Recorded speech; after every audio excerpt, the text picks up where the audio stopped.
What's up, everyone? It's malt review time. We're going to be doing Highland Park 21-year-old.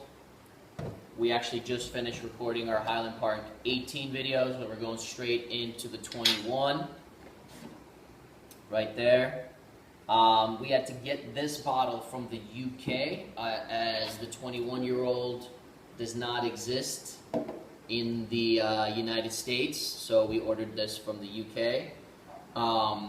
This is bottled at, 18-year-old was bottled at 43%. This one is bottled at 47.5%. So, without further ado, let's pour a little dram. This should be a nice balance based on the description of just the right amount of peat, just the right amount of smoke, and that cool coastal or Acadian air they talk about that's unique to that island, those islands, and just the right amount of sherry to give it those sweet dessert flavors. All right. So the color on this is I would say just call it gold. I wouldn't call it dark gold. I wouldn't call it too light of gold.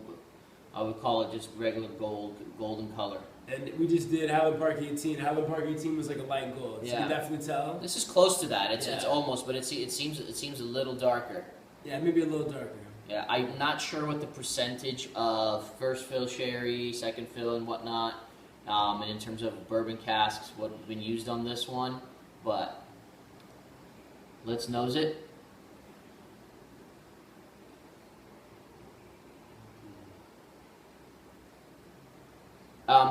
Immediately I noticed this one being more floral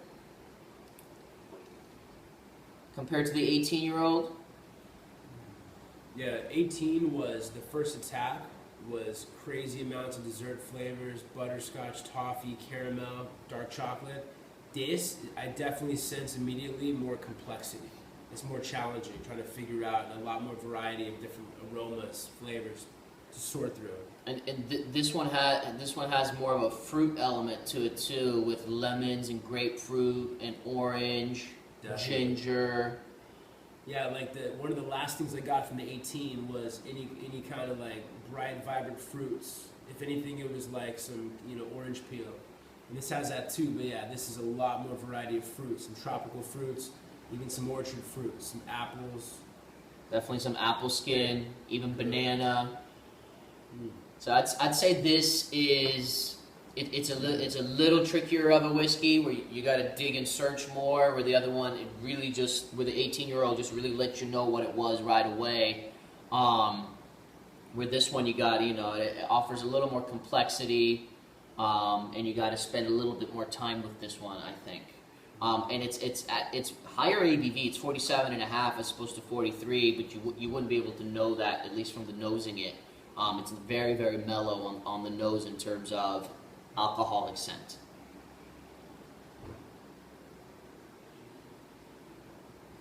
Now, as I put my nose back in there, it's almost sweeter. It's those similar fruits that I mentioned. Still floral, lightly smoky, a little salty, and the fruits seem more crystallized, a little sweeter. As I'm assuming as the whiskey is getting air. Yeah, I'm getting more and more fruits. It's beautiful, delicious, candied, caramelized, crystallized, whatever you want to call it, fruits, as the air hits it and time goes on. Yeah, it's very good. And it is one of those whiskeys where when you put the glass down, even just for like 10 seconds, you bring it back and you do experience more and more and more. So that basically means it's a complex whiskey. All right. On the palate.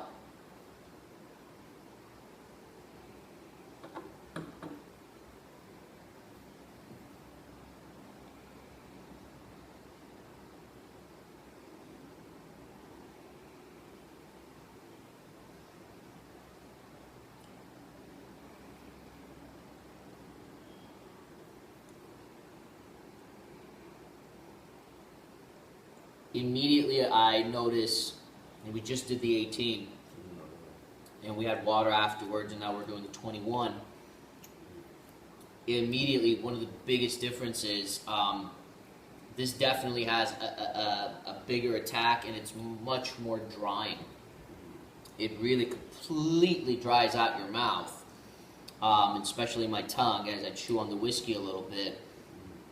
And in terms of the way it's releasing the dryness and then slowly letting you get, those fruity and floral and smoky elements coming through, it's ever so slowly coming and coming and coming, because those spices and the drying elements sit there, and then as your saliva kind of waters your mouth again, those elements that I got from the nose are not coming on my palate. So that is very enjoyable, and I think that's a sign of a nice whiskey, and I'm sure the higher ABV helps to contribute to that as well a little bit. Yeah, this is amazing. Yeah, it's very good. Like crazy like lemon butter and cream and like all the flavors I got, or the aromas I got in the nose. Yeah. But a bunch more in the palate. Yeah, for me, it's very similar in terms of the notes I gave you for the nose on the palate as well. Very similar. So very, very enjoyable. I'd say the finish on this is longer, because also of the higher ABV and those intense drying elements, it's releasing slower. So I'd say it's almost approaching a nice, pretty long finish, actually, medium to long finish.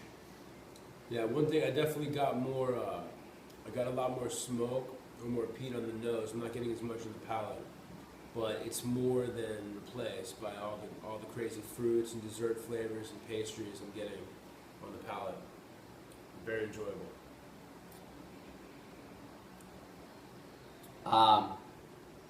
I can one more thing before we score it. I do get more wood influence from this too. It's not overly woodsy by any means, but more wood. It's bitter wood, just a tiny bit in a nice way, in the way it contributes to the whiskey, where you're getting more of an aged taste element. Score-wise for me, I give this an 89. I give it 91. There you go. That's a great score. So a very good whiskey. Oh, before we end the review, we talked about the 18-year-old a lot, even though we're reviewing the 21. The reason being is so many people have tried the 18, not as many people have tried the 21, especially if you live in the United States. But even worldwide, the 18 is so well known. So we wanted to really compare the two, and maybe you could, based on our tasting notes, maybe you'll decide whether you want to try the 21-year-old as well. We highly recommend it. It's a great whiskey, and we'll see you guys soon for the Highland Park 25-year-old. Stay tuned. Enjoy.